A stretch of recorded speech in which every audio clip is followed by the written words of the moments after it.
வணக்கம். Welcome to கதை திரட்டு audio books. இந்த வீடியோவில் நம்ம என்ன கதை கேட்க போகிறோம்னா, எழுத்தாளர் சுப்ரஜா அவர்கள் எழுதிய கோட்டை வீடு கதையின் 6வது பகுதி. வாங்க கதைக்குள்ள போகலாம். அறைக்குள் நுழைந்த எனக்கு முதலில் அந்த எண்ணம் உதித்தது. அதற்கான காரணம் தெரியவில்லை. அதுவும் ரமேஷிடம் பேசிவிட்டு வந்ததில் இருந்து அந்த எண்ணம் தோன்றிக் கொண்டே இருந்தது. பாஸ்போர்ட்டை அம்மாவிடம் இருந்து வாங்க வேண்டும். கேட்டால் நிச்சயம் தரமாட்டாள். என்ன சொல்லி கேட்பது? நம்புகிறாற் போல் ஏதாவது ஒரு பொய் சொல்ல வேண்டும். யோசித்து யோசித்து மண்டைக்குள் குத்த ஆரம்பித்தது. இந்த கோட்டை வீட்டில் நிலவரை தாண்டி ஏதோ ஒரு பெரிய விஷயம் இருப்பதாகவே எனக்கு தோன்றியது. அதை பற்றி அம்மாவிடம் கேட்க முடியாது. அதை பற்றி கேட்டால், நீதான் அடுத்து பொறுப்பு ஏத்துக்க போற, உனக்கு எல்லாம் தெரிய வரும் என்றுதான் நிச்சயம் சொல்வாள். வேறு எந்த பதிலையும் அம்மாவிடமிருந்து எதிர்பார்க்க முடியாது. அம்மா அதிகம் படிக்கவில்லைதான். ஆனால் அவளின் செயல்திறன் நிலாவை பல தடவை வியக்க வைத்துள்ளது. உட்கார்ந்த இடத்தில் இருந்து கோட்டை வீட்டின் சொத்து பரிபாலனங்களில் ஆரம்பித்து அனைத்தையும் நிர்வகிப்பது என்பது சாதாரண விஷயம் இல்லை. ஆனால் அதை பற்றி கொஞ்சமும் அலட்டிக் கொள்ளாமல் அம்மா இருப்பதுதான் பெரிய விஷயம். அம்மாவின் பார்வைக்கு எப்படி எல்லோரும் கட்டுப்படுகிறார்கள். எழுதாத ஒப்பந்தம் ஒன்று எல்லோரையும் பிணைத்திருப்பதாகவே எனக்கு தோன்றியது. ஆனால் நடக்கும் மர்ம நிகழ்வுகள் என்னுள் பயத்தை அதிகரித்து கொண்டுதான் இருந்தது. மாமாவை தவிர வேறு யாரையும் நம்ப முடியாது இந்த வீட்டில். இருந்தாலும் மிகவும் ஜாக்கிரதையாக இருக்க வேண்டும் என்கிற உள் உணர்வு மட்டும் அவ்வப்பொழுது எழுந்து கொண்டே இருந்தது. சித்தியை பார்த்த விஷயத்தை ரமேஷிடம் சொல்லி பார்க்கலாமே. அவரிடமிருந்து என்ன பதில் வருகின்றது என்று பார்ப்போம். வெளியில் இருந்து அவர் யோசிக்கும் போது நல்ல தீர்வு ஏற்படலாம் என்று முடிவு செய்த நான் என் அறையை விட்டு வெளியே வந்தேன். ரமேஷின் அறையை நோக்கி நடந்தேன். அறையின் வாசலை அடைந்த நான் கதவினை தட்டலாமா என்று யோசித்த வேளையில் நான் அதை கவனித்தேன். அறை வெளியில் பூட்டப்பட்டிருந்தது. இப்பொழுதுதானே லைப்ரரியில் இருந்து 2 பேரும் வந்தோம். என்னை விட்டு எங்கும் போவதாக சொல்லவில்லையே. கொஞ்ச நேரம் வந்தனாவுடன் பேசிக் கொண்டிருக்கலாம் என்று அவள் அறையை நோக்கி நடந்தேன். அவள் அறைக்கதவு மூடப்பட்டிருந்தது.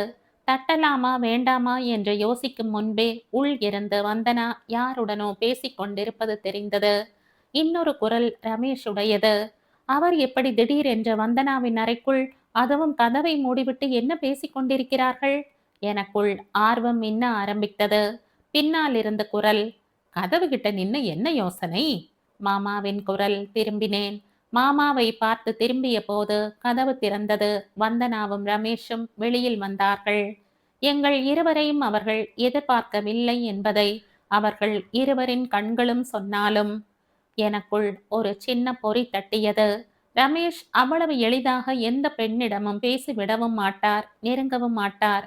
இருவரும் உள்ளே என்ன பேசினீர்கள் என்று அவர்களிடமே கேட்பது அநாகரிகம். நான் ரமேஷினை பார்த்தேன். அவர் புரிந்து கொண்டார் என்றே தோன்றியது. நிலா வந்தனாவுக்கு ஓவியக் கல்லூரியில் சேரணுமாம். அதை பத்தி பேசிட்டு இருந்தோம் என்றார். அதற்கா கதவை மூடிட்டு பேசணும்? அடுத்த எண்ணமும் கேள்வியும் என்னுள் எழாமல் இல்லை. மாமா என் தர்ம சங்கடத்தினை உணர்ந்தார் என்றே நினைக்கிறேன். சர்தா, வந்தனா அப்படியே 2 பேரும் கிளம்பி இப்பவே சென்னைக்கு போயிட போறீங்க. அவ்வளவுதான். நிலா டென்ஷன் ஆயிடுவா. மாமா சகஜமாகத்தான் இதை கூறினார். வந்தனாவும் ரமேஷும் சிரித்தார்கள். ரமேஷ், நிலா, வந்தனா பிரமாதமா படம் வரைகிறா. அந்த படங்களை பார்க்கணும்னு சொன்னேன்.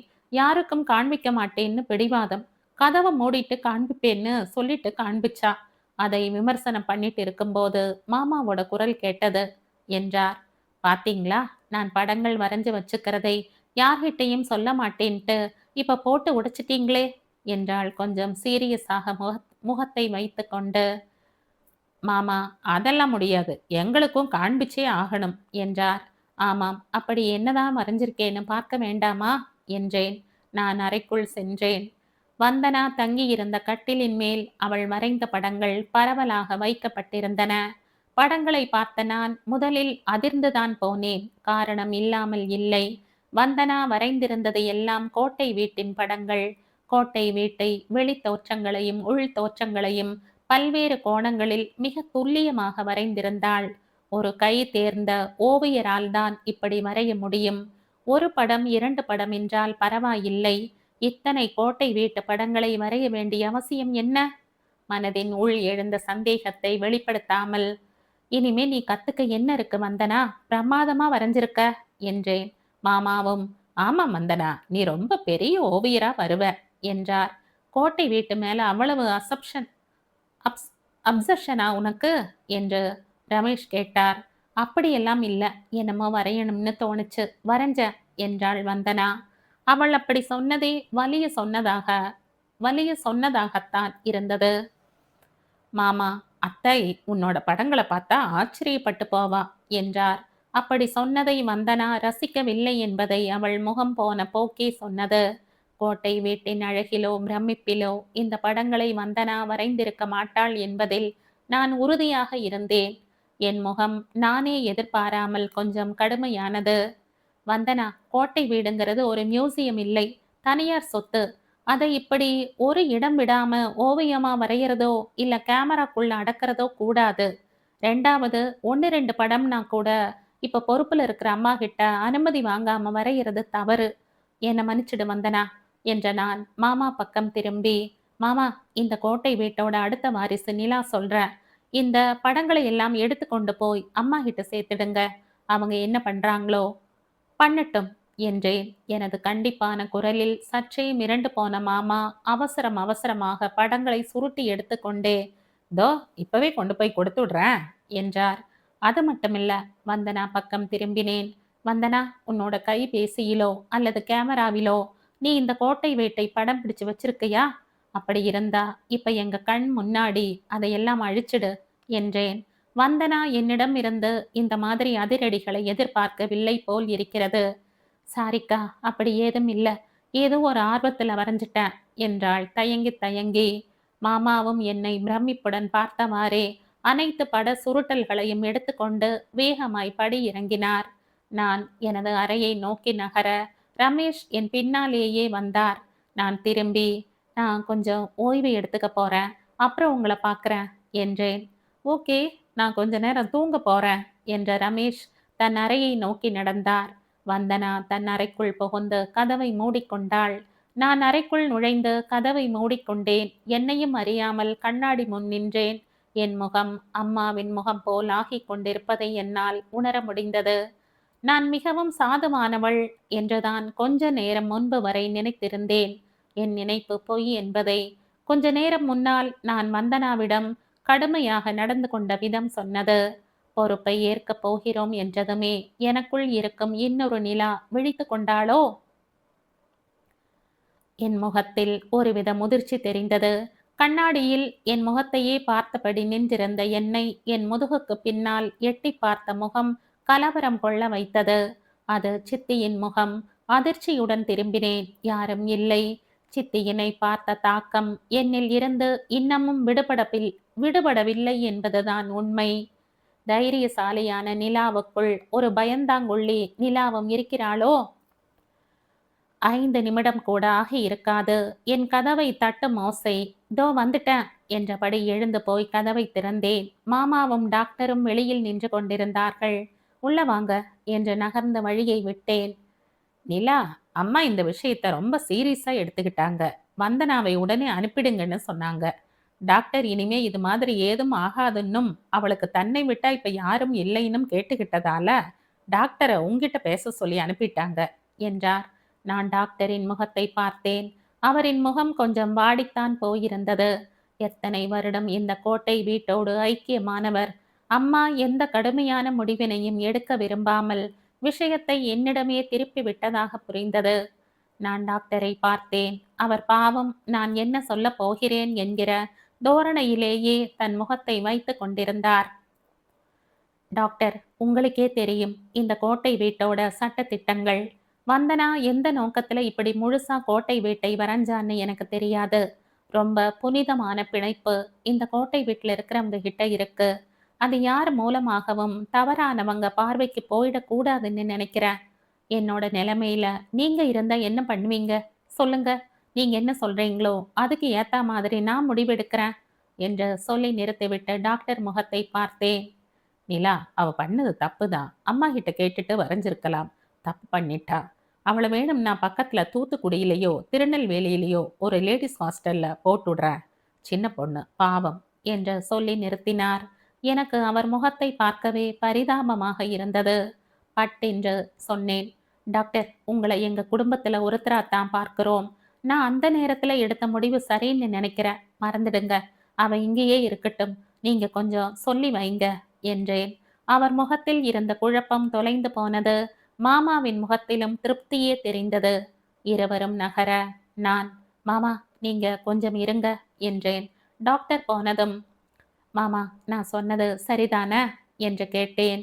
நிலா, உங்க அம்மா இந்த கோட்டை வீட்டுல பொறுப்பை ஏத்துக்கிட்டப்ப எப்படி நிதானமா சில விஷயங்கள்ல முடிவு எடுத்தாரோ அதே மாதிரி நீ இப்பவே நடந்துக்க ஆரம்பிச்சிட்ட என்றார். மாமா, எனக்கு இன்னும் மனசுல ஒரு சின்ன உறுத்தல் இருக்கு. அந்த வந்தனா மேல ஒரு கண் வச்சுக்கங்க. எனக்கும் அப்படித்தான் தோணுச்சு என்றார் மாமா.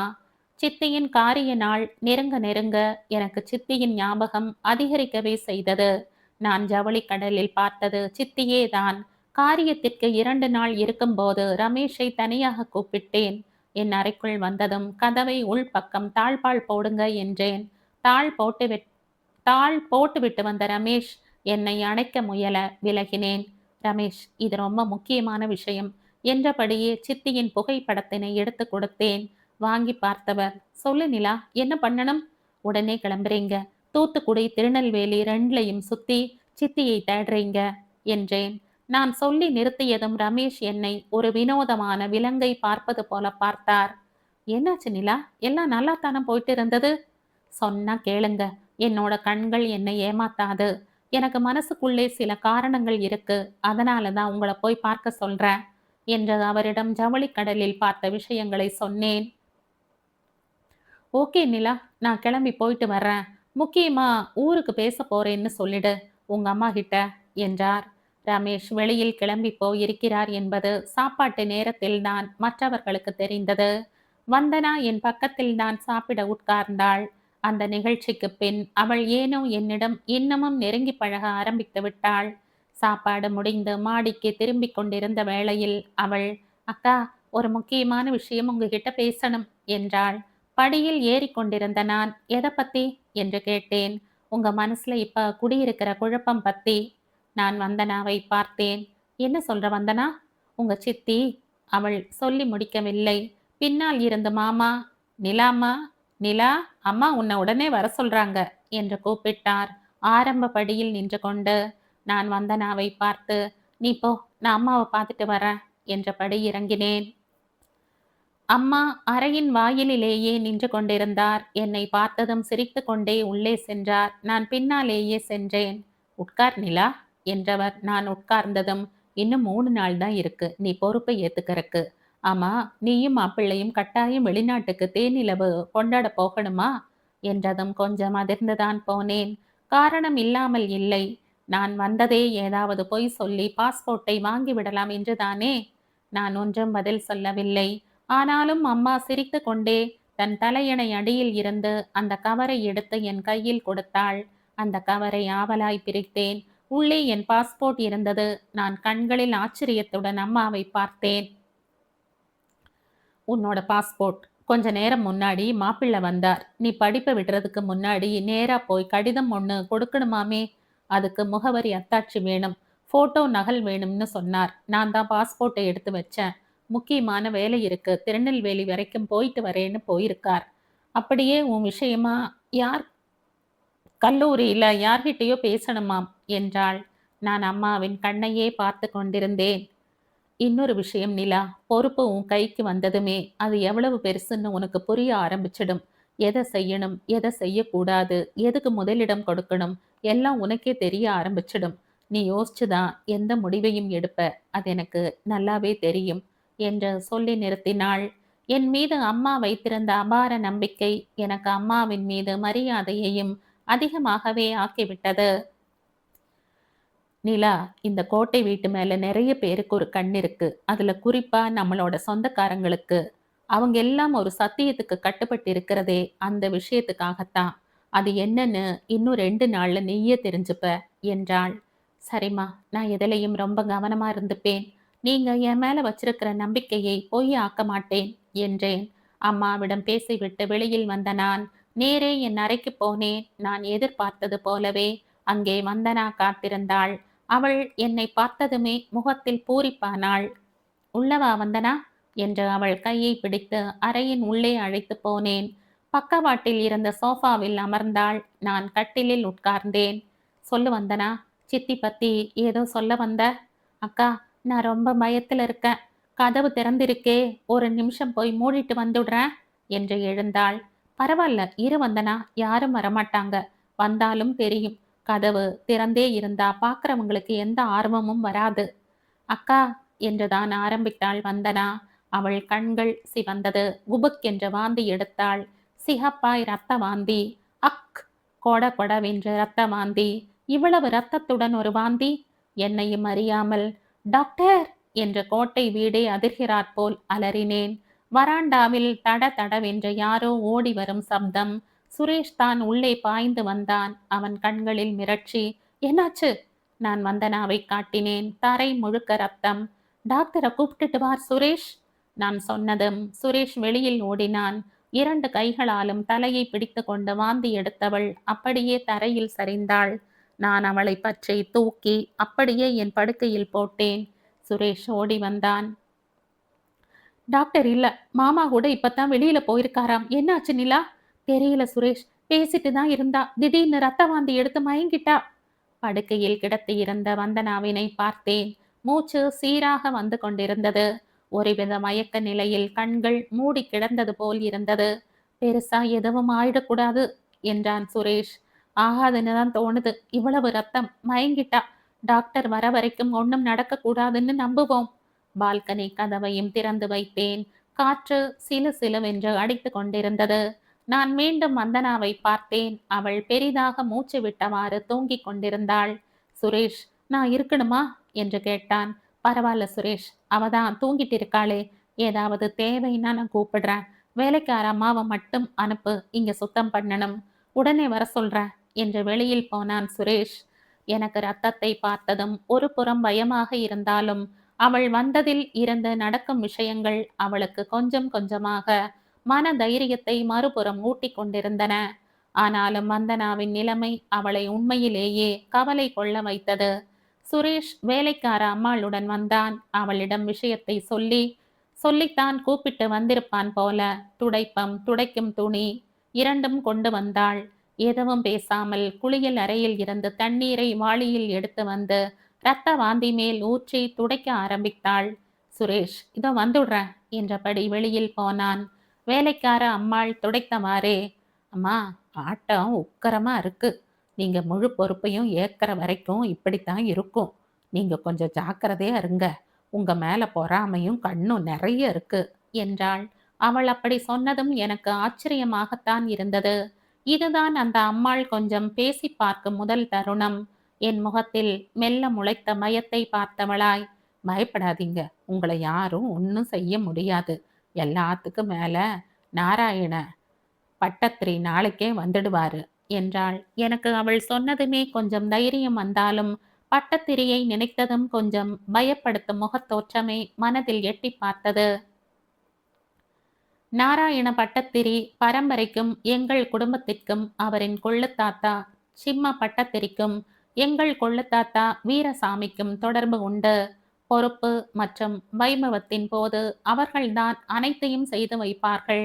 ஆனாலும் எங்கள் குடும்ப ஐயர் இருந்து சாவி கொத்தை கொடுப்பதில் இருந்து கீழே போய் முதலில் பொறுப்பில் இருந்தவரை விட்டுவிட்டு அங்கு இருப்பவரை கூப்பிட்டு வரும் வரை இருப்பார்.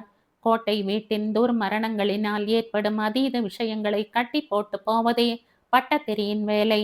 எனக்கு அதில் முதலில் நம்பிக்கை இல்லை என்றாலும் விஞ்ஞானத்திற்கு அப்பாற்பட்டு பல விஷயங்கள் இருப்பதை என் சிறு வயது முதலே இந்த கோட்டை வீட்டில் பார்த்து வருகிறேன்.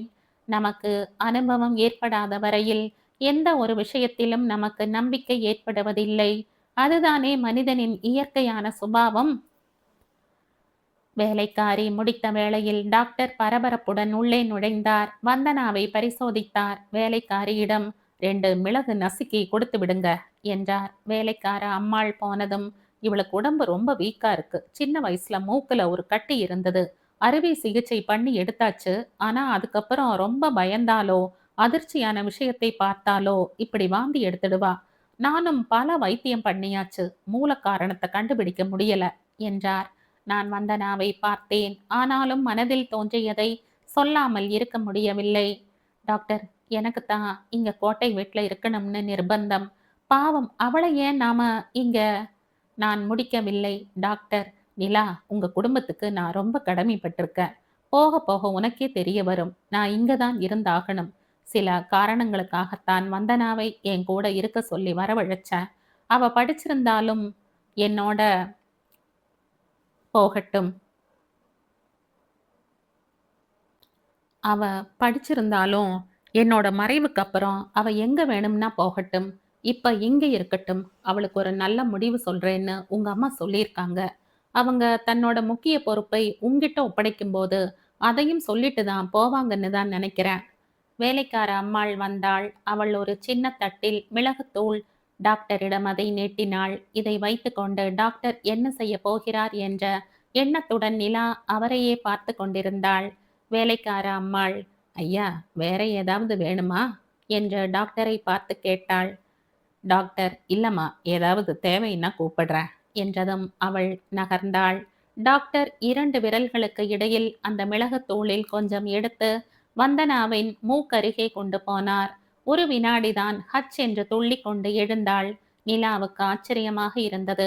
சிரித்து கொண்டே, டாக்டர், நீங்க ஆங்கில வைத்தியர் தானே? இது என்ன புதிய கை வைத்தியம் என்றதும் அவரும் சிரித்து கொண்டே, வந்தனா உடம்பு எந்த மருந்துக்கு கட்டுப்படும்னு எனக்குத்தானே தெரியும் என்றார். வந்தனா தெளிவாக உட்கார்ந்தாள். நீங்க எப்ப வந்தீங்க என்று டாக்டரை பார்த்து கேட்டாள். இப்பத்தாம்மா வந்த. மனசை போட்டு குழப்பிக்க வேண்டாம்னு உனக்கு பல தடவை சொல்லி இருக்கேன். என்ன உனக்கு டென்ஷன்? அதெல்லாம் ஒண்ணுமில்ல டாடி. இப்ப சரியா தான் இருக்கேன் என்றாள். டாக்டர், சரி, நான் கீழே போறேன் என்றபடி எழுந்தார். அவர் போனதும், அக்கா, நான் ஒன்னு சொன்னா தப்பா எடுத்துக்க மாட்டீங்களே என்று நிலாவை பார்த்து கேட்டாள். என்ன சொல்ல வந்தனா? எதை பத்தி நீ சொல்ல போற? நான் தப்பா எடுத்துக்க என்று கண்கள் விரிய கேட்டாள். நீங்க இங்க இருக்கிறது ரொம்ப ஆபத்தான விஷயம். உங்க மேல எப்பவோ பார்வை விழுந்தாச்சு. நீங்க நல்லவங்கன்னு நினைக்கிறவங்க எல்லாம் நல்லவங்க இல்ல. அப்புறம் உங்க சித்தி சாகல. அவங்க உயிரோட தான் இருக்காங்க. அவங்க இருக்கிற இடம் எனக்கு தெரியும். இங்க மாடியிலிருந்து விழுந்து இறந்தது அவங்க இல்ல. வந்தனா சொல்லிக்கொண்டே போக எனக்கு அதிர்ச்சியும் திகிலும் ஏறியது. என்ன சொல்ற வந்தனா? நீ ஏதாவது உளறையா? எப்படி அதெல்லாம் சாத்தியம்? நிலா கேட்டு கொண்டிருந்த போதே சுரேஷ் வந்தான். என்ன? அத்தை உடனே உன்னை கூட்டிட்டு வர சொன்னாங்க என்றான். நிலா எழுந்தாள். வந்தனா நிலாவின் கையை பிடித்தாள். அவள் கைகள் நெருப்பாய் கொதித்து கொண்டிருந்தன. கண்களில் அதீத மிரட்சி இருந்தது. இன்னொரு கையால் அவள் கைகளை அழுத்தி பிடித்த நிலா, ஒண்ணும் ஆகாது வந்தனா, நான் வந்துடுறேன், பேசுவோம் என்று நகர்ந்தாள். அம்மாவின் அறைக்குள் போய் சேர்ந்தபோது அங்கே மாமா, ரமேஷ் இருவரும் இருந்தார்கள். இவர் எப்ப வந்தார் என்ற குழப்பத்துடன் நான் ரமேஷை பார்த்தபடியே நிற்க, அம்மா, உட்கார் நிலா என்றாள். நான் அம்மா தட்டி காட்டிய இடத்தில் கட்டிலில் அம்மா பக்கத்தில் உட்கார்ந்தேன். அம்மா என் முகத்தையே பார்த்தாள். அது வழக்கமான கனிந்த பார்வையும் இல்லை, கராரான பார்வையும் இல்லை. ரமேஷை பார்த்தேன். அவரும் என்னைத்தான் பார்த்து கொண்டிருந்தார். நான் அம்மாவை மீண்டும் பார்த்தேன். நிலா, நாளைக்கு காலையில ஐயரு, பட்டத்திரி எல்லாம் வந்துடுறாங்க. என்ன நீ கீழே அனுப்பிட்டா எல்லாம் முடிஞ்சிடும். உன்னோட சித்தி காரியத்தையும் காலையில முடிச்சுடுறோம். உன்கிட்ட நிறைய விஷயங்கள் நான் சொல்லணும்னு இருந்தேன். சொல்ல முடியாம போயிடுச்சு. உன்னோட மனசுல என்ன ஓடிட்டு இருக்குன்னு தெரியும். நீ பார்த்தது பாதி நிஜம், பாதி உண்மை. எந்த குழப்பமும் தயக்கமும் இல்லாம நீ பொறுப்பை ஏத்துக்கணும்னு நினைக்கிறேன். அம்மா திரும்பி மாமாவையும் ரமேஷையும் பார்த்தாள். அவர்கள் இருவரும் வெளியில் சென்றார்கள். நான் கொஞ்சம் குழப்பத்துடன் அம்மாவை பார்த்தேன். நிலா, நீ ஜவுளி கடல்ல பார்த்தது சித்திதான் என்று சொல்லி நிறுத்தினாள். எனக்கு சப்த நாடியும் ஒடுங்கியது. நான் பார்த்தது சித்தியைத்தான் என்றால் இங்கு மாடியில் இருந்து விழுந்து இறந்தது யார்? அவ என்னோட கூட பிறந்தவ இல்ல. உங்க அப்பாவுக்கு திருநெல்வேலியில ஒரு தொடர்பு இருக்கிற மாதிரி உங்க தாத்தாவுக்கும் ஒரு தொடர்பு இருந்தது. அவருக்கு ரெட்டை பொண்ணுங்க. அதுல ஒருத்தி தான் இங்க கோட்டை வீட்ல என்னோட இருந்தது. நீ பார்த்தது இன்னொருத்தியை. அந்த விஷயங்களை இதோட மறந்துடு. இன்னும் கவனம் செலுத்த வேண்டிய விஷயங்கள் நிறைய இருக்கு. இந்த கோட்டை வீட்டுக்கு எது தேவை, எது தேவையில்லைன்னு நீயே புரிஞ்சு, அதுக்கு ஏத்த மாதிரி செயல்பட ஆரம்பிச்சுடுவ. அதுல ஒண்ணும் எனக்கு சந்தேகம் இல்ல. நாளைக்கு காலையில காரியத்துக்கு நீ கீழ வர வேண்டாம். 6:30 மணிக்கு வந்தா போதும். உடனே பொறுப்பு பூஜையை ஆரம்பிச்சிடலாம். எனக்கு ஒரே ஒரு வருத்தம் தான். உன்னோட கல்யாணத்தை பார்க்காம கீழ போறேனேன்னு. அம்மா, நான் சொன்னா ஒண்ணு கேட்பீங்களா? என்ன நிலா, சொல்லு. என் கல்யாணத்தை முதல்ல வச்சுட்டு இந்த பொறுப்பை மாத்திரா சம்பிரதாயத்தை பின்னாடி வைக்க கூடாது? வைக்கலாம் தான், அதுல ஒன்றும் பிரச்சனை இல்லை. ஆனா உன்கிட்ட பொறுப்பை ஒப்படைக்கிறத எந்த காரணத்தை கொண்டும் தள்ளி போட வேண்டாம்னு பார்க்கறேன். நான் அம்மாவை பார்த்தேன். இனிமே எந்த காரணம் கொண்டும் என் மனசு மாறாது. எல்லாம் முடிவு பண்ணியாச்சு. எதையும் மாற்ற முடியாது. எனக்கு ஒரு யோசனை தோணுதும்மா. என்ன நிலா, சொல்லு. உன் யோசனை சரியா இருந்தா அதன்படி செய்துடலாம் என்றாள். நீங்க விருப்பப்பட்டா நாளைக்கு காலையில பொறுப்பை ஏத்துக்கிறதுக்கு முன்னாடி கல்யாணத்தை வச்சுக்கலாம். எப்படியும் நாளைக்கு எல்லா சொந்தக்காரங்களும் இங்க இருப்பாங்கல்ல. அதனாலதான் திரும்ப யோசிச்சு அதையே சொல்றேன். நீ முதல்ல சொன்ன உடனேயே அந்த யோசனை எனக்கு வந்தது. ஆனா இந்த சித்தி சடங்குக்கு பின்னாடி பொறுப்பு மாத்துற விஷயத்துக்கே முதல்ல யோசிச்சேன். அதுக்கேதோ சாங்கியம் பண்ணிக்கிறேன்னு சொன்னாரு பட்டத்திரி. எதுக்கும் நீ சொன்ன மாதிரி பட்டத்திரி கிட்ட பேசிடுறேன். அம்மா தன் அறையில் இருந்த போனில் இருந்து பட்டத்திரியின் போனை முயற்சித்தார். ரிசீவரை காதில் வைத்து கொண்டே இருந்தார். யாரும் எடுக்கவில்லை. எப்படியும் நடுராத்திரி வந்து சேர்ந்துடுவார். கேட்டுடுறேன். நீ போய் ஓய்வு எடு. பொறுப்பு உன் கைக்கு வந்த பிறகு இப்ப இருக்கிற நேரம் மாதிரி உனக்கு கிடைக்காது. அம்மாவின் அறையை விட்டு வெளியில் வந்தேன். சோஃபாவில் உட்கார்ந்து மாமாவுடன் பேசிக் கொண்டிருந்த ரமேஷ் என்னை பார்த்ததும் எழுந்தார். நான், வாங்க மேலே போய் பேசலாம் என்று சொல்லிவிட்டு முன்னால் நடந்தேன். ரமேஷ் என்னை தொடர்ந்தார். படியில் ஏறும்போதே, அம்மா நாளைக்கே கல்யாணம் வச்சாலும் வச்சிடுவாங்க போல இருக்கு என்றதும் ரமேஷ், என்ன பேசுற நிலா? காரியம் பண்ண அன்னைக்கே பொறுப்பு ஏத்துக்க போறியேன்னு நான் யோசிச்சுக்கிட்டு இருக்கேன். அதுக்கே உங்க மாமா கிட்ட பேசுனேன். அதுக்கு ஏதோ பிரீத்தி பண்ணிட்டு பண்ணுவாங்கன்னு சொன்னாரு. இப்ப கல்யாணமும் நாளைக்குன்னா இந்த யோசனை சரிப்பட்டு வரும்னு தெரியல என்றார். நான் ஆச்சரியத்துடன் ரமேஷை பார்த்தேன். ரமேஷுடனான என் பழக்கத்தில் முதல் முறையாக ரமேஷ் இப்படி பேசியது. பேசியபடியே அறையை நெருங்கிவிட்டோம். நான் என் அறைக்குள் நுழையும் முன் அனிச்சையாக வந்தனா அறையை பார்த்தேன். எந்தவித சலனமும் இல்லை. ரமேஷ் உள்ளே சென்று அறையின் பக்கவாட்டில் இருந்த சோஃபாவில் உட்கார்ந்தார். நான் கட்டிலில் உட்கார்ந்தேன். நிலா, பொறுப்பை நீ ஏத்துக்கிட்டதும் கல்யாணம்னு முதல்ல சொன்ன. இப்ப என்ன திடீர்னு குழப்பற? அம்மா, என் கல்யாணத்தை பார்க்கணும்னு ஆசைப்படுறேன். அது தப்பா? தப்பில்ல. ஆனா அவங்க தான் இந்த மத்த ஏற்பாடு எல்லாம் செஞ்சது. அப்புறம் அவங்களுக்கு ஏன் திடீர்னு உன்னோட கல்யாணத்தை பார்க்கணும்னு ஆசை வந்துச்சு? நான் தான் ஆசைப்பட்டேன், என் கல்யாணத்தை அம்மா பார்க்கணும்னு. ரமேஷ் மௌனமானார். அவர் ஏதோ தீவிர யோசனையில் ஆழ்ந்ததை அவரின் முகம் காட்டியது. பெரிய அத்தையினை பார்த்து பல நாட்கள் ஆகிறது. நாளை எப்படியும் அவர் பொறுப்பு மாற்று சடங்குக்கு வருவார் என்றே எனக்கு தோன்றியது. ரமேஷ், சொல்லுங்க. நீங்க திருநெல்வேலி போனீங்களா இல்லையா? அங்க என்ன நடந்தது? நான் சடார் என்று இந்த கேள்வியை போட்டதும் யோசனையில் ஆழ்ந்திருந்த ரமேஷ் நிமிர்ந்து என்னை பார்த்தார். நான் கிளம்பும்போது உங்க மாமாவும் வெளியில கிளம்பிட்டு இருந்தார். அவர் கூடத்தான் கார்ல போக வேண்டி இருந்துச்சு. அவர் சுத்தி சுத்தி என்ன வேலை என்ன வேலைன்னு கேட்டார். என்னால மறைக்க முடியல. கடவுளே! அவர்தான் சில விஷயங்கள் அம்மாக்கும் தெரியும்னும் கொஞ்ச தூரம் போனதுமே காரை திருப்பி கூட்டிட்டு வந்துட்டார். உங்க அம்மா தான் உங்க சித்தி பத்தி என்கிட்ட சொல்லிட்டு உன்னை கூப்பிட ஆளை அனுப்புனாங்க. எனக்கு ரமேஷ் மீது கோபம் வந்தது. ரமேஷ், அம்மா சொன்னது ஒரு பக்கம் இருக்கட்டும். நான் உங்களை நம்பித்தான் அந்த காரியத்துக்கு அனுப்புனேன். பாதியில திரும்பி வர இல்ல. நான் கொஞ்சம் வேகமாக சொன்னதும் ரமேஷின் முகம் கொஞ்சம் மாறித்தான் போனது. மெல்ல சிரிப்பை முகத்தில் பலவந்தமாய் வரவழைத்து கொண்டதாகவே எனக்கு தோன்றியது. நிலா, என்னை மன்னிச்சிடு. கொஞ்சம் பொறு. நான் திரும்ப போய் தீவிரமா விசாரணை பண்ணிட்டு வந்துடுறேன். விடுங்க ரமேஷ், அப்புறம் பார்த்துக்கலாம். நான் பெரிய அத்தையை பார்த்துட்டு வரேன். எழுந்தேன். எனக்கு என்னமோ உடனே பெரிய அத்தையை பார்க்க வேண்டும் என்று தோன்றியது. நான் வேகமாக அத்தையின் அறையினை நோக்கி நடந்தேன்.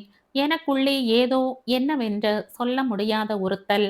அத்தையின் அறையை அடைந்த நான் சாதாரணமாய் மூடி வைத்திருந்த கதவை மெல்ல தட்டி, அத்தை, நான் நிலா வந்திருக்கேன் என்றேன். உள்ளே இருந்து ம் என்ற குரல் வந்தது. நான் கதவை திறந்தேன். அத்தை தன் கையில் இருந்த பிரஷை ட்ரேயில் போட்டாள். அவளின் ஓவிய பலகையில் துணி தொங்கிக் கொண்டிருந்தது. அது பறக்காமல் இருக்க அதன் அடியில் ஒரு கிளிப் தொங்கிக் கொண்டிருந்தது. என்றும் இல்லாமல் பெரிய அத்தையின் முகத்தில் ஒரு சிரிப்பு இருந்தது. அதுவே எனக்கு முதல் ஆச்சரியம். சைகையாலேயே நாளைக்குத்தானே என்று கேட்டாள். சைகையால் தன் பீரோவை காட்டினாள். எழுந்து போய் திறந்தேன். திறந்துவிட்டு திரும்பி அத்தையை பார்த்தேன். அத்தை சுட்டி காட்டினாள். அந்த இடத்தில் ஒரு டைரி இருந்தது. அதை எடுத்துக்கொண்டு போய் படிக்கும்படி சைகை செய்தாள். எடுத்துக்கொண்டேன். கொஞ்ச நேரம் ஒன்றும் பேசாமல் உட்கார்ந்திருந்தேன். கைகளால் கழுத்தில் தாலி கட்டுவது போல் பாவனை செய்து, எப்பொழுது சைகையில் கேட்டாள். தெரியலை என்றேன். அத்தை சிரித்தாள். அவள் சிரிப்பு நேரமாக ஆக பெரிதானது. அந்த சிரிப்பு வேகம் கூட கூட அவளின் குரலில் ஒருவித ஊளை ஏற்பட்டது. நான் நடுங்கிப் போனேன். அத்தையின் ஊளை என்னை கலவரத்தில் ஆழ்த்தியது. மாமா எங்கிருந்தோ ஓடி வந்தார். என்னை பார்த்து, என்னாச்சு நிலா? என்ன கேட்ட? அத்தை இப்படி கோபமாயிட்டாங்க? நான் ஒன்றும் கேட்கல. அத்தை தான் கல்யாணம் பத்தி தாலி கட்டுறா மாதிரி சைகை பண்ணாங்க. எப்பன்னு கேட்டாங்க. தெரியலைன்னு சொன்னேன். அதுக்கப்புறம்தான் இந்த ஊளை. மாமா அத்தையை பார்த்தார். அத்தையின் கண்கள் சிவந்து இருந்தன. பார்க்கவே பயங்கரமாக இருந்தது. அத்தை ஊளையை நிறுத்தி மாமாவை பார்த்தார். தன் கையால் சைகை காட்டி மாமாவை அருகில் அழைத்தார். மாமா பக்கத்தில் சென்று குனிந்தார். மாமாவின் காதருகில் அத்தையின் உதடுகள் அசைந்தது மட்டும்தான் எனக்கு தெரிந்தது. மாமா தலையினை மட்டும் மாட்டிக்கொண்டிருந்தார். பின் நிமிர்ந்தவர், நிலா, எழுந்திரு போகலாம் என்றார் படபடப்புடன். நான் அத்தையை திரும்பி பார்த்தேன். கண்களை மூடியிருந்தார். மூடிய விழிகளின் ஓரம் இருந்து நீர் கசிந்து கொண்டிருந்தது. நான் நின்றபடியே இருக்க மாமா என்னை நிற்க விடாமல் என் கைகளை பற்றி இழுத்து கொண்டு வெளியில் வந்தார். கீழே வா நிலா, நாராயண பட்டத்திரி வந்தாச்சு. கீழே ரூம்ல தங்க வச்சிருக்கு. அம்மா கிட்ட பேசிட்டு இருக்காரு என்றான். விடியற்காலையில் தான் வராருன்னு தான் அம்மா சொன்னாள். வந்துட்டாரு. உன்னோட கல்யாணத்தை பத்தி தான் அம்மா பேசிட்டு இருக்காங்க. உன்னை கூப்பிட்டு வர போனேன். மேலே எல்லாம் தேடிட்டு வந்தப்பதான் இங்க சத்தம் வந்தது. ஓடி வந்த. அத்தை கூப்பிடாம அவங்க அறைக்கு போகக்கூடாதுன்னு எத்தனை தடவை சொல்லி இருக்கு. அத்தையின் அறை தாண்டி சின்ன திருப்பம். பக்கவாட்டு அறை. நாங்கள் யாருமே பழகாத இடம். பூஜை சாமான்கள், கழிவுக்கு தேவையான பொருள்கள், சின்ன சின்ன சிலைகள் எல்லாம் கிடக்கும். அந்த அறை கொஞ்சம் பெரிய அறைதான்.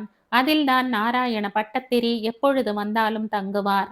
அவரின் தோற்றம் சாந்தமாயிருந்தாலும் அவர் மந்திர வேலைகளில் இறங்கிவிட்டால் எங்கிருந்தோ ஒரு குரூரம் வந்து அவர் முகத்தில் ஒட்டிக்கொள்ளும்.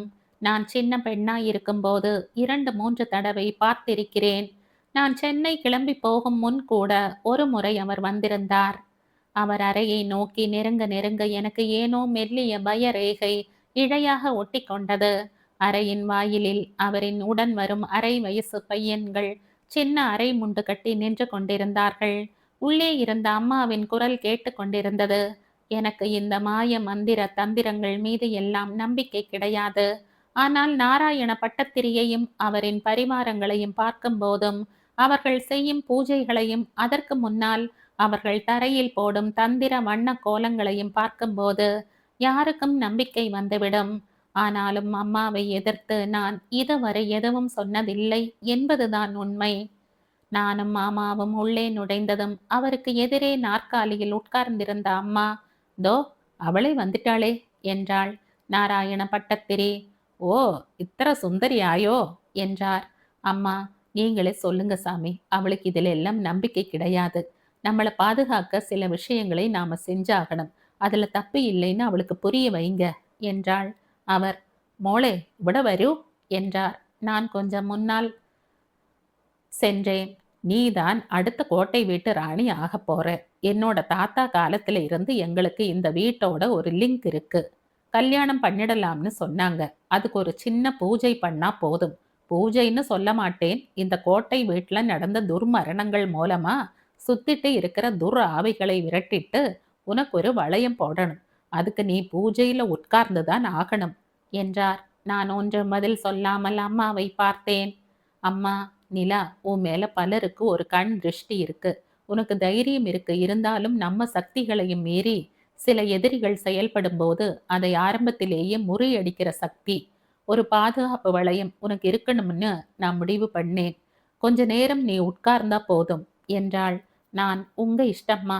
இந்த கோட்டை வீட்டுக்காக நான் என்ன வேணும்னாலும் செய்வேன் என்றேன். காலையில நீ 3 மணிக்கு தயாரா இருக்கணும் என்றாள் அம்மா. பட்டத்திரி அந்த புடவையை என்னிடம் தந்தார். காலையில இத கட்டிட்டு வந்துருமா என்றார். அரக்கு கலர் பட்டு புடவை. உங்க அம்மா தந்ததுதான் உங்க பரம்பரை புடவை. பொறுப்பு ஏற்கிற அன்னைக்கு இதைத்தான் கட்டிக்கணும். நான் புடவையுடன் அறைக்கு திரும்பினேன். ரமேஷ் அறை வாசலில் நின்று கொண்டிருந்தார். எங்க போன நிலா? ரொம்ப நேரமா இடமா உன்னை தேடிட்டு இருக்க என்றார். ஒண்ணுமில்ல, எங்க குடும்பத்துக்கு நெருக்கமான பட்டத்திரி வந்திருக்கார். அம்மா அவர்கிட்ட பேசிட்டு இருக்காங்க. அவரை பார்க்க போயிருந்த. இன்னொரு விஷயம், நாளைக்கு நமக்கு கல்யாணம் என்றேன். ரமேஷ் சின்ன அதிர்ச்சியுடன் என்னை பார்த்தார். என்ன அவ்வளவு அதிர்ச்சியா என்ன பார்க்குறீங்க? இந்த கல்யாணத்துல உங்களுக்கு இஷ்டம் இல்லையா என்ன? சேச்சே, நான் அப்படி நினைக்கல. உன்னை கல்யாணம் பண்ணிக்கத்தானே எல்லாத்தையும் விட்டுட்டு வந்திருக்கேன். ஆனாலும் பொசுக்குன்னு நாளைக்கு ஞாயிற்றுக்கிழமைங்கிற மாதிரி கல்யாணம்னு சொல்றியே என்றார். ஆமாம், அம்மா என்னோட கல்யாணத்துக்கு இருக்கணும்னு ஆசைப்பட்டேன். அதனால நாளைக்கு அவங்க என்கிட்ட பொறுப்பை ஒப்படைக்கிறதுக்கு முன்னாடி நம்ம கல்யாணம் நடக்க போகுது என்றேன். சந்தோஷம் என்றார். மற்ற விஷயங்கள் எதையும் நான் சொல்லவில்லை. இரவு சாப்பாடு நேரத்தில் மேஜையில் அம்மா மறுநாள் திருமணம் என்கிற விஷயத்தினையும் சொல்லிவிட்டார். எல்லோருக்கும் மகிழ்ச்சிதான். ஒருவேளை கல்யாணம் என்று மீண்டும் இந்த பொட்டல் வெளியில் வந்து அடைந்து கிடக்க வேண்டாம் என்கிற விஷயமும் அவர்களின் மனதில் ஓடியிருக்க வேண்டும் என்று எனக்கு தோன்றியது. தூத்துக்குடி சொந்தக்காரங்க வந்துடுவாங்க. அவங்க ராத்திரி சாப்பிட்டு வராங்களா இல்லையான்னு தெரியாது. அவங்களுக்கு டிஃபன் ரெடி பண்ணி வச்சிடுங்க என்றேன் சமையல்கார அம்மாளிடம். சீக்கிரமே படுக்கப் போனேன். மனம் ஒரு நிலையில் இல்லை. எல்லாம் திடீரென்று வேகமாய் நடப்பது போல் தோன்றியது. நள்ளிரவில் திடீரென்று முழிப்பு வந்தது. இருளின் அமைதியில் அந்த பன்றி குட்டிகளின் சப்தம். நம் கோட்டை வீட்டிலும் சுற்று வட்டாரத்திலும் பன்றிகளின் நடமாட்டமே கிடையாது. அப்புறம் எப்படி? கட்டிலில் எழுந்து உட்கார்ந்து கால்களை தரையில் ஊன்றினேன். கால்களில் ஏதோ வழ வழவென்று பாய்ந்தது. அறையின் விளக்கை போட்டேன். அறை முழுக்க பாம்புகள் சிறியதும் பெரியதுமாக வளைந்து நெளிந்து கொண்டிருந்தன. நான் அலறினேன். கதவை யாரோ தட் தட் என்று தட்டினார்கள். பாம்புகளை மிதித்து கொண்டு ஓடிப்போய் திறந்தேன். வாசலில் மாமா நின்று கொண்டிருந்தார். நிலா, என்னாச்சு? பாம்பு, பாம்பு! பயத்தில் கத்தினேன். எங்க? அறை முழுக்க. இங்க பாருங்க. நான் திரும்ப அறையில் ஒன்றும் இல்லை. மாமா சிரித்தார். நிலா, உனக்கு பிரம்மதான். பயம்தான் பிரம்மையா மாறி இருக்கு என்றார். நான் இப்ப பார்த்தேன். என் காலால மிதிச்சேன் என்றேன். நீ சொல்ற மாதிரி மிதிச்சிருந்தா அடுத்த முன்னாடியே உன்னை கொத்தி இருக்கும். பேசாம படு, காலையில சீக்கிரம் எழுந்திருக்கணும் என்றார். அவர் போனதும் அறையின் விளக்கை அணைக்காமலேயே படுத்தேன். மெல்ல என்னை உறக்கம் தழுவ ஆரம்பித்தது. யாரோ கதவை தட்டினார்கள். எழுந்து போய் கதவை திறந்தேன். வேலைக்கார அம்மாள். மணி 2:30 ஆயிடுச்சு. அம்மா எழுப்ப சொன்னாங்க. பட்டத்திரி தயாராயிட்டாராம். உங்களை குளிச்சுட்டு உடனே கீழே வர சொன்னாங்க என்றாள். சரி சரி, குளிச்சுட்டு வர, நீங்க போங்க என்றேன். அவள் போனதும் பல் தேய்த்து குளிக்க ஆரம்பித்தேன். குளித்து முடித்து அரக்கு புடவையினை கட்டிக்கொண்டு கீழே சென்றேன். அம்மா தயாராயிருந்தார். சில சொந்தக்காரர்கள் தான் இருந்தார்கள். அம்மா, எல்லாம் பொறுப்பு ஏற்கிறதுக்குள்ள தயாராகி வந்துடுவாங்க. பட்டத்திரி பூஜைக்கு நீயும் நானும் இருந்தா போதும் என்றாள். எங்க? பின்னாடி வா. அம்மா மெல்ல நடந்தாள். அம்மாவின் நடை எப்பொழுதும் கம்பீரமாயிருக்கும். ஆனால் இப்பொழுது கொஞ்சம் தளர்ந்து இருந்தது. பின்னால் ஐயர் ஒரு பக்கம் சித்தியின் காரியங்களில் இறங்கி இருந்தார். திரும்பி கோட்டை வீட்டின் பக்கவாட்டில் போக நாராயண பட்டத்திரி ஒரு பெரிய பொடி வண்ண சுதர்சன சக்கர கோலத்தின் முன்னால் உட்கார்ந்திருந்தார். அவரின் வாயில் இருந்து புலனுக்கு புலப்படாத மந்திர வார்த்தைகள் வெட்ட வெளியில் வந்து விழுந்து கொண்டிருந்தன. கொஞ்சம் தள்ளி ஒரு பெரிய வட்டம் போடப்பட்டிருந்தது. வெள்ளை பொடியில் அந்த வட்டம். 8 பெரிய குத்து விளக்குகள் எரிந்து கொண்டிருந்தன. அவருக்கு பக்கவாட்டில் ஒரு சின்ன வட்டம். அதை தன் பார்வையாலே காட்டி என்னை அங்கு உட்கார சொன்னார். உட்கார்ந்தேன். அவர் சிவப்பு நிற வஸ்திரம் ஒன்றை தன் உடலில் சுற்றியிருந்தார். கழுத்தில் கழுமர வேறொன்று தங்கச் சங்கிலியில் தொங்கிக் கொண்டிருந்தது. சுதர்சன சக்கரத்தினை பார்த்தேன். அம்மா எனக்கு பின்னால் நின்று கொண்டிருந்தாள்.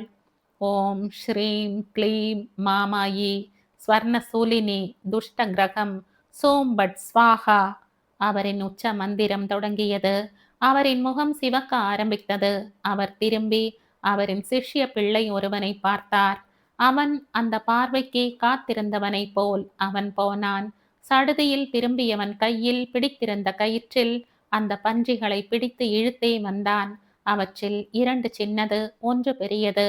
அவனை இழுப்புக்கு போட்டிக்கொண்டு 3 முன்னேறாமல் பின்பக்கம் இழுத்தன.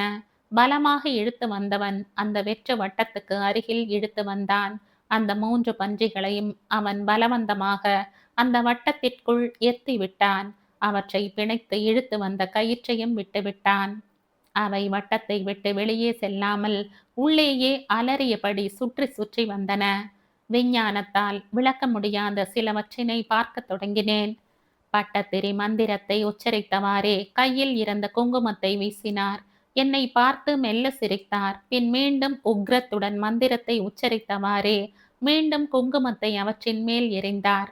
என் கையில் கைப்பிடி அளவு குங்குமத்தை கொடுத்தார். அவர் மந்திரங்களை உச்சரிக்க பெரிய பன்றி பெருத்த ஓசையை எழுப்பியவாறே என்னை நோக்கி அந்தரத்தில் பாய்ந்தது. நான் மிரண்டு அவரை பார்த்தேன். அவர் தன் கையில் இருந்த குங்குமத்தினை வீசி காண்பித்தார். நான் என் கையில் இருந்த குங்குமத்தினை என்னை நோக்கி வந்த பன்றி மீது வீச அது சுருண்டு அந்த வட்டத்திற்குள்ளேயே விழுந்தது. அதன் சலனம் அடங்கியது. பட்டத்திரி மீண்டும் குங்குமத்தை வீச குட்டி பன்றிகளும் உள்ளே விழுந்தன. 3 துடிப்புகளும் சத்தமாய் அடங்கிவிட்டிருந்தன. என்னை பார்த்து பட்டத்திரி எழுந்து போகுமாறு சைகையில் சொன்னார். நான் எழுந்தேன். அம்மா என்னுடன் மெல்ல நகர்ந்தார். முன்னே ஹாலுக்கு வரும்போது அம்மா சொன்னாள், நிலா, உனக்கு நம்பிக்கை இருக்கோ இல்லையோ, பிடிச்சிருக்கோ இல்லையோ, சில விஷயங்களை நம்பி செஞ்சாகணும். இது வெறும் கோட்டை வீடு இல்ல நிலா, உனக்கு இனிமே புரிய ஆரம்பிச்சிடும் என்றார். இந்த கதையின் தொடர்ச்சியை அடுத்த பதிவு